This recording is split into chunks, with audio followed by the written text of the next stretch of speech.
Lima ve alguna de las movilizaciones como a favor de Castillo, no se suma. Las autoridades del Ejecutivo, me parece, han confundido quietud con que estamos bien, ¿no? Nos recuerda, pues, esos momentos en los cuales en la historia del Perú, diversos momentos en los cuales la muerte de algunos se justificaba o no pesaba. Las repartijas representaban un poco eso, ¿no? No me pongas a gente tan mala, pues.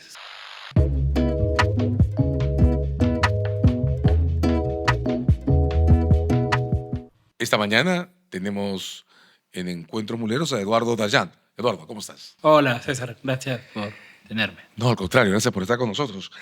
Una semana con ritmos difíciles de seguir. Creo que varios elementos nuevos en la escena. Comenzamos con la discusión sobre los eventos de la noche, de la madrugada, del 4 de agosto, pero han pasado más cosas. O sea, esta última escena con la ministra de Cultura abuchada en público en la apertura de un evento sobre cine, nada menos. Y están estas otras escenas en Huamanga y en Huanta, con Oscorima. ¿No tienes la impresión que algo podría estarse acelerando entre nosotros? Es una buena pregunta, porque algo ha estado demasiado quieto, ¿no? Creo que la pregunta en el Perú es cómo así autoridades con tanto rechazo no logran convocar protesta, crítica. Eso incluye al Congreso y, por supuesto, incluye al Ejecutivo. Esa ha sido la pregunta. Y en estos días estamos viendo, si bien no son protestas, sí formas de rechazo bastante claras. Y es aventurado decir que se ha roto la quietud, ¿no? Ojo, siempre es bueno decir, ¿no? La quietud relativa. No olvidemos que en varias partes del Perú sí ha habido movilización. No olvidemos que han habido 50 muertos, ¿no? En protestas. Y que Lima tuvo en el año 2022 también un momento de protesta, pero que no llega a prender. Creo que a lo que nos referimos cuando decimos no hay protesta, que puede sonar a veces pues bien pituco limeño, ¿no? ¿Por qué la gente no protesta? Ya ha matado 50 personas. Creo que a lo que se refiere en esta idea es, con este nivel de rechazo y ante todas estas muestras de insatisfacción, ¿por qué no prendió? ¿No? ¿Por qué no hubo mayor crítica? Y creo que la respuesta está en varias cosas, algunas de largo plazo, debilidad organizativa y otras cosas, pero también que hubo un rompimiento, creo, entre Lima y regiones en ese momento, por diversas razones. Es decir, la toma de Lima no es muy inclusivo para Lima en ese momento. Lima creo que también es parte de esta división que hay en su momento entre Castillo y no Castillo. Entonces Lima ve algunas de las movilizaciones como a favor de Castillo, no se suma. También hay una cuota de miedo y muerte, ¿no? Ha habido pues muertos en las protestas, eso también inhibe, no es cualquier protesta. En Lima incluso hubo, me parece que fueron 2 muertos en ese tiempo, pero hubo bastante brutalidad en varios momentos. O sea, gente ha empujado, no sé si te acuerdas de esa imagen, hacia el Zanjón y cayendo hacia el Zanjón. Sí, claro. No es, para quienes hemos estado en marchas y en varios momentos, recuerdo un poco la represión que se hizo con Merino, ¿no? Que no fue la represión típica para las marchas de Lima, sino que fue mayor. Por diversas razones no había marchas, no había protesta.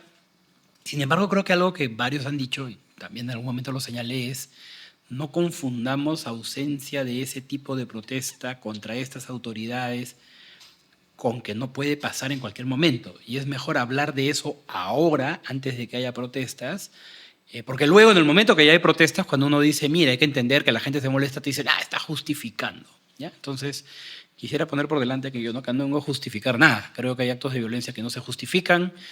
Ayer se hablaba de alguna gente diciendo, ojalá que, o no ojalá, pero van a linchar a Oscorima y se la ha buscado. Cuidado con esas cosas porque no son cosa menor en el Perú. En el Perú tenemos una historia en que a veces la protesta se desborda y puede ocasionar tragedias. Entonces, desde ese momento se decía, cuidado que está jalando mucho la pita. O sea, un Congreso que pasa leyes y que ya se dio cuenta que, a diferencia de otros momentos, no ha habido protestas contra la repartija, no ha habido protestas grandes contra el Congreso. Creo que sintieron que podían hacer lo que querían, que ya no le tienen miedo al periodicazo, ¿no? Y también las autoridades del Ejecutivo, me parece, han confundido quietud con que estamos bien, ¿no? Con cierta arrogancia, con discursos a veces como de otro mundo, de otro país. Lo de ayer de la ministra de Cultura yo creo que es sintomático. Creer que después de haberte puesto de perfil con la ley de Tudela en temas de cine, haber dejado que gente que no tiene ni idea de cine, ni de temas de financiamiento de cine, ni que conoce cómo afecta a directores regionales, hagan lo que quieran con eso, sin tú como Ministerio de Cultura salir al frente a pelear, y de pronto vas a la inauguración del Festival de Lima, es de locos, ¿no? De imaginación y pensamiento, sigamos escribiendo el guión de una nación justa, solidaria, tolerante, alegre y pujante. Que disfruten el festival en su teatro, el Gran Teatro Nacional del Ministerio de Cultura. Gracias.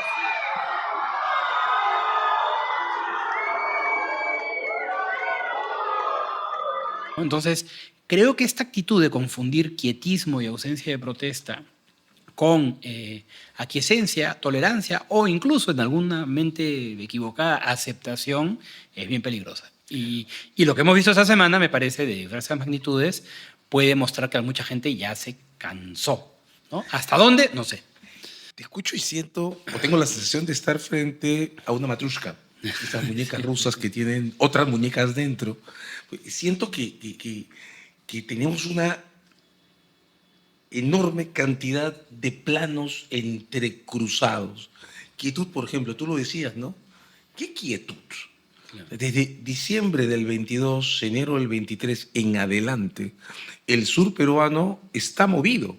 Cada vez que ha ido una autoridad, esta no es la primera vez que a Ortega le pasa esto, le pasó en Puno hace poco, ha habido una reacción. Y hay mucho, mucho dolor en el sur, por lo menos con interlocutores en estos años y meses, que hay la sensación de nos han dado la espalda, nos han terruqueado.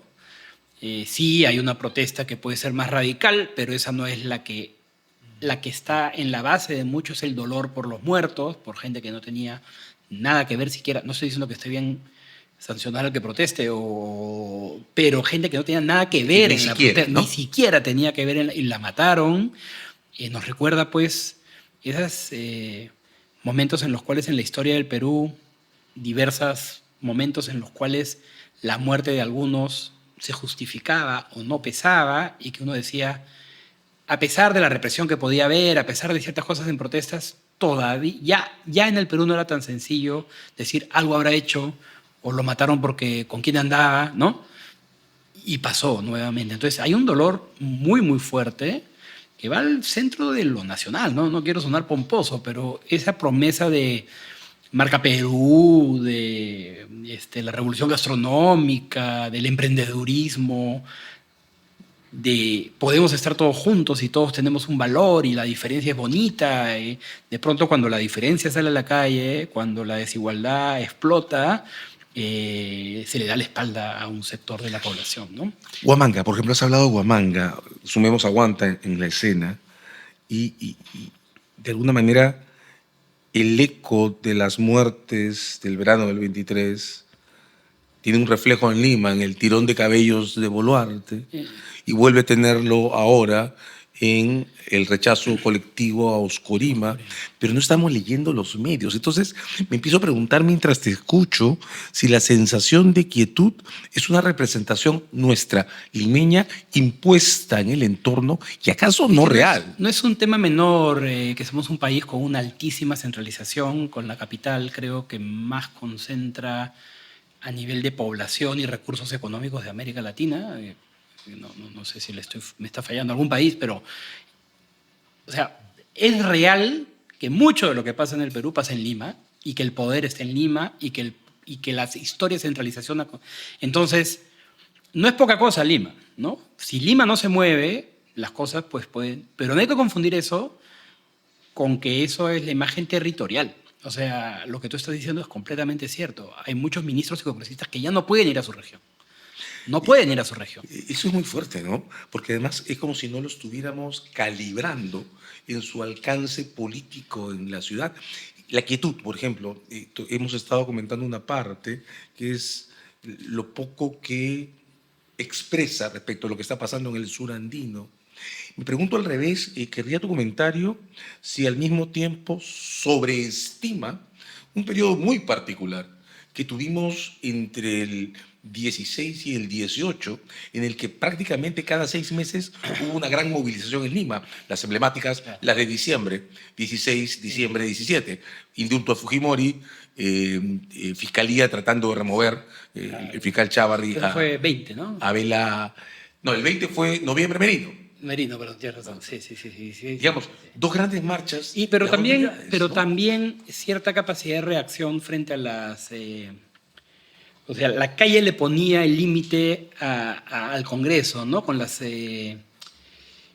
eres abogado, tú sabes de constitucional y sabemos que nunca nadie está contento al momento de elegir magistrados constitucionales porque sabemos que las repartijas, ya la volvió a la cabeza. Sabemos que puede haber grandes magistrados constitucionales más a la izquierda, más a la derecha, ¿no? Sí. Por eso que pasa por la representación del Congreso.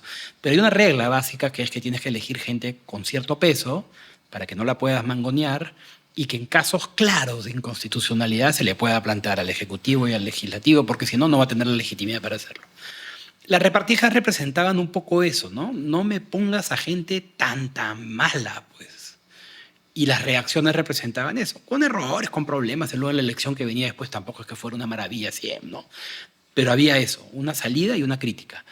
Eso se perdió, ¿no? O sea, eso se perdió. Pudiste poner a quien quisieras en el Tribunal Constitucional y no pasó nada. Ahí la pregunta es, ¿cómo se perdió? O sea, vamos como que listando ideas que se nos van asentando en esta conversación. El sur andino está movilizado.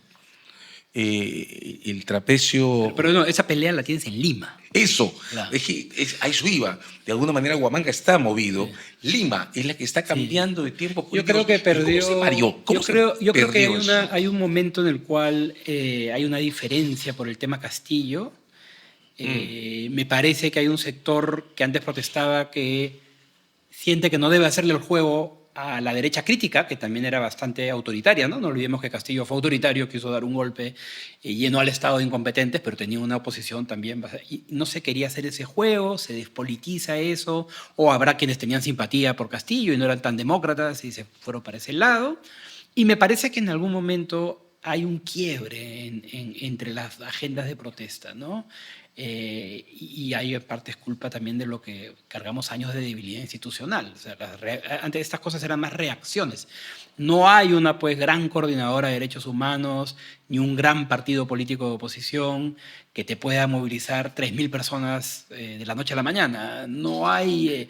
todo eso está debilitado en el Perú, ¿no? Te escucho y siento que hemos perdido el control de los significados, que se nos han invertido. Es decir, el presidente que venía de provincia resultó ser un ladrón. Exacto. Y un golpista. Y eso es lo último, que yo creo que hay una serie de decepciones muy fuertes, ¿no? El presidente de provincia, pero el presidente Vizcarra se termina vacunando. La transición termina vacunando, una cosa como Odebrecht. Digamos... la sensación de que, y eso es una cosa que creo que es injusta, pero es real, que mucha gente que es política buena ha terminado en estas polarizaciones que se dieron en el 2021 como parte de un bando y como parte de un traidor. O sea, muchos temas morales han llegado a la política, ¿no? Ya no es... Villarán, la caída de la alcaldesa. Pero también congresistas o personas que podían, ahora decir, de pronto son los terribles caviares o son los liberales de derecha que se plegaron al fraudismo. Mucha gente que podía hacer un poco más de este juego, no mucha, termina puesto en bandos, ¿no? Entonces tú dirías que esta pérdida de control sobre los significados empeora con la polarización. Y yo preguntaría si empeoró también con la pandemia, con esa enorme individualización. Pero en la pandemia hubo el movimiento que creo que nuevamente no caemos en la trampa, ¿no? En la pandemia hubo este momento en el cual la protesta contra Merino fue grande y mucha gente volvió a hablar y a pensar y a decir. Incluso yo me acuerdo en ese momento y dije, oye, de repente acá hay algo que puede no caer en los problemas que tuvimos con el fujimorismo, ¿no? Yo era pues un estudiante que marchaba y protestaba y me acuerdo en esos años había una antipolítica, ¿no? Protestas, pero los políticos son malos. Entonces nadie, algunos sí, se metió a partidos ni nada. Y en ese momento sí era más política la protesta. Y dije, oye, mira, de repente algunos liderazgos se van a renovar. Mira, lo que voy a decir es pésimo, sí, pero tengo la impresión que no podemos perder de vista que en las movilizaciones de noviembre del 20 mataron a 2 jóvenes. Mataron a 2 jóvenes. En las de diciembre y el verano del 23 a 50. O sea, de varias maneras la imposición arbitraria de la muerte puede haber tenido También un efecto desincentiva, por desestimulador, supuesto, ¿no? es otro tipo también de golpe en las familias y todo, pero no ha inhibido otro tipo de protestas en el mundo, Es verdad. ¿no? En Colombia, en Chile, la muerte más bien muchas veces Gatilla. lleva a más protesta, gatilla, ¿no? Sin En el sur embargo, andino pasado, ¿no? y sin embargo en Lima no gatilló. A ver, a nivel personal, yo creo que es algo que muchos procesamos, a nivel personal ese momento, el 2022-23, es un shock. No porque uno no sepa que en el Perú Se mata había gente. dejar de racismo, no porque no sepa que hay casos de protestas que terminan con muertos, no es que descubriste que el Perú podía hacer eso, pero sí hay que ver las palabras, ¿no? O sea, 50 muertos en protesta que se justifican por un gobierno débil y una mayoría congresal débil, es una cachetada bien fuerte, ¿no? A nivel de muchas cosas, digamos, y entre ellas creo también desmovilizar, ¿no? Hay un dato muy duro en estas 50 muertes y es que es el primer ciclo de esta intensidad que tiene huella audiovisual en tiempo real, ¿no? Y con pericias, no es las Fuerzas Armadas durante el conflicto con Sendero, no es Sendero matando, que tienes que ir a reconstruir, a buscar, a hacer pericia forense después de años, ni a descubrir qué pasó. Aquí hay casos hiperdocumentados frente a los cuales no se movió la maquinaria ni de indignación ni institucional que amerita. O sea, es un golpe nacional. Es un golpe nacional. Ahora, creo que eso no es todo lo que explica la no movilización. Yo creo que ya había un problema de no movilización desde antes. Creo que hay momentos que Castillo mereció una movilización más fuerte, como la que tuvo cuando intentó cerrar, Abril ¿no? del 22. ¿No? Abril del 22, creo que. Y ya había un problema de que esto no estaba cuajando, ¿no? Y reparamos hace un momento, por un comentario tuyo, en esta especie de desconcierto que podría haber producido la pérdida del control sobre los significados, ¿no? Vizcarra, que termina autovacunándose, la transición acunando a Odebrecht, Villarán, la alcaldesa alternativa, corrompiéndose, como va a decir, con Odebrecht. En esto de los significados hay una cosa sobre la que quiero tu opinión porque me llama mucho la atención, que es el modo en el que, por ejemplo, la resistencia coge el nombre de un movimiento que se definió contra la ocupación nazi en Francia, la Resistance, que fue un referente de un proyecto de inclusión norafricano en Europa y en la ciudadanía, parte del inicio del ciclo postcolonial de los 60, y coge una práctica, el escrache, que fue establecida por Argentina por deudos de víctimas de derechos humanos para denunciar violadores de derechos humanos y que la Resistencia y los demás satélites usan para atacar periodistas de oposición, periodistas de investigación. ¿Cómo enfrentar en medio del desconcierto en el que ya no sabemos qué estamos diciendo el hecho de que haya una suerte de apoderamiento inverso de esas construcciones de disidencia? Y que es interesante en el derecho, ¿no? Porque el derecho, bueno, tú eres el abogado, yo ya estudié derecho. pasaste por ahí. Sí, yo pasé por la facultad, pero la facultad no pasó mucho. Algunas cosas que creo que es muy importante es en qué momento hay abuso de derecho o hay conocer la jurisprudencia para aprovecharte de la jurisprudencia, ¿no? En el caso de la resistencia yo creo que hay tres cosas que se mueven ahí. Hay un grupo, digo, además me los he topado en un par de eventos, ¿no? Que salió por la puerta de atrás para que no tiren piedras. Antes que te vean. Sí, no, a mí no me conocerán, pero al que estaba presentando el libro pues lo querían. Primero, hay mucha conciencia y claridad sobre lo que pueden y no pueden hacer. Sí, como Ya, si hasta estuviera planificado en lo legal, muy, ¿no es muy, cierto? muy planificado en lo legal. Entonces, alguien ha leído un poco de jurisprudencia. Ojo, no siempre, ¿no? A veces sí pasan la raya o meten la mano a la casa, ¿no? Pero ese día en lo que yo vi, había una señora que le decía, no la toques, no lo toques, ¿no? Claro. O sea, sabía que Conteniendo el borde. sabía que si tocaba, la policía podía intervenir. Entonces, había un tema ahí de abuso, digamos. Pero atendiendo al límite legal, Claro, intentando literal. simular lo que Creo que hay otros problemas ahí de volumen y otras cosas que no atienden al límite legal. Pero De digamos, acoso también, en ¿no? general, sí, la parte de agresión, había una especie de no toques, ¿no? Me acuerdo porque le decía, no toques, le decía a una persona, ¿no? Como diciendo, si la tocas, ya es agresión, ¿no? Entonces hay una conciencia legal. Había un grupo que me parecía que sí era de indignados, de gente que cree en estas cosas. Alguna vez caminando con Flor Pablo en el centro de Lima nos cayeron encima dos patas realmente estos que creen que Soros quiere Conspirar contra el mundo entero. conspirar contra el mundo y contra ellos y sus familias y creen que en realidad pues eres un agente casi secreto que lo que busca es que no te reproduzca, ¿no? Una cosa ya de locos. Hay un grupo así, o sea, hay un grupo que yo creo que va a estar ahí porque cree en estas cosas. Pero todavía dentro de conspirativo, pero sano. Hay Sano otro te refieres grupo... en tanto no manipulado. No sé, sano, no, me refiero a sano más en el tema psiquiátrico. O sea, ok. o sea, alguien que todavía, pues tú dices, este pata cree locuras, pero No está loco. no está loco. Había un sector que yo creo que sí estaba con problemas psiquiátricos, que es el que a mí me preocupaba mucho. Estaba tirado una persona en el piso rezándole a Dios para que se lleve estos monstruos que han venido. Ese pata te puede matar a alguien en cualquier momento. Y ese pata no está controlado por esta organización. Y lo tercero que había era gente que yo sí creo que es muy manipulada y pagada, que manipula y pagada para organizar estas vainas, ¿no? Entonces creo que hay tres grupos diferentes. Pero volviendo a tu pregunta, ¿no? ¿Cómo haces que se apropien de cosas que tienen?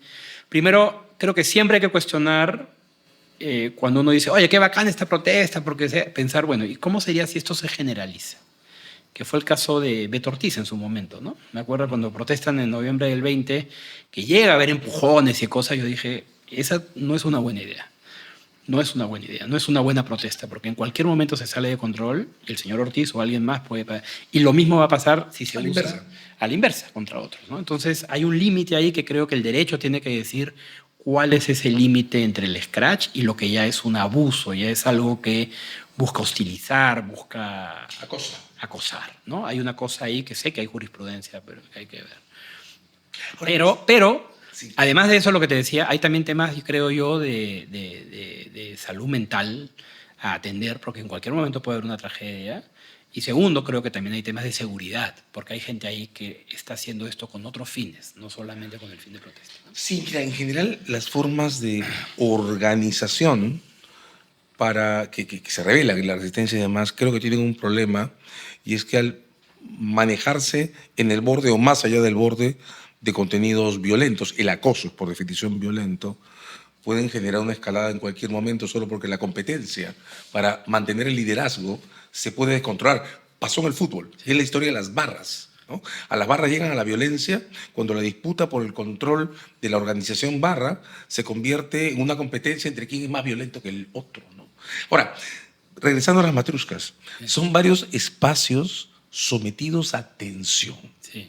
Y si algo tiene esta especie de unilateralización del esquema, es que no tiene válvulas de salida.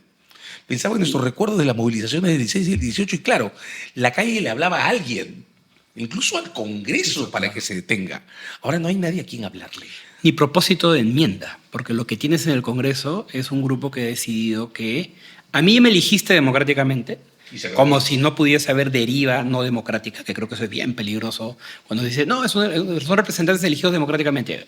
Bueno, hay presidentes elegidos democráticamente que se vuelven autoritarios. En este grupo me parece que es un grupo que ha decidido no cerrar la puerta. Por eso te decía al inicio, ¿no? Esto se viene diciendo desde hace tiempo. Cuidado, estás cerrando la puerta a válvulas de escape, estás sacándole la lengua a la gente constantemente, estás aprobando normas. A mí me da risa cuando dicen, no, pero no hay que confundir lo institucional con casos. ¿Qué pasa cuando son las propias instituciones las que sacan normas como estas vinculadas al lavado de activos o a la protección de patrimonio de personas investigadas? Eso ya no es casos aislados, es una acción institucional. Entonces, el Congreso institucionalmente está actuando de una manera, el Ejecutivo institucionalmente está cerrando, no está enfrentando, no está representando, está dejando pasar o está colaborando con muchas de estas iniciativas. Construyes un caldo de cultivo, creo yo, que puede que siga como hasta ahora, que sean hipos y que no se manifieste de otra manera. Pero para decirlo de otra manera, si el día de mañana pasa algo feo, grande en este país, cualquier investigador social va a ir a mirar a decir, oye, pero ¿qué esperabas con un 95% de rechazo y este tipo de actitud? Entonces, si algún congresista está escuchando, si alguna persona está escuchando, es la reflexión no debería ser me indigno con lo que pasó. Por supuesto, me indigno con el acto de violencia, me indigno con... pero tengan en cuenta que están jugando con fuego. Y creo que eso es algo que hay que mentalizar porque si explota, no bastará decir, culpa de los que explotaron. Acá hay algo que alguien te está hincando y puede conducir a cosas feas. Y mejor decirlo ahora que todavía no ha pasado, que cuando pase, que es bien complicado pues salir a decir, bueno, pasó pues, ¿no? Y va a sonar a justificación. Cuidado, esta es una alerta importante. Podemos estar entrando en un ciclo cuyo desenlace no podamos contener. Ha estado con nosotros Eduardo Arellano. Muchas gracias, Eduardo. Gracias, César.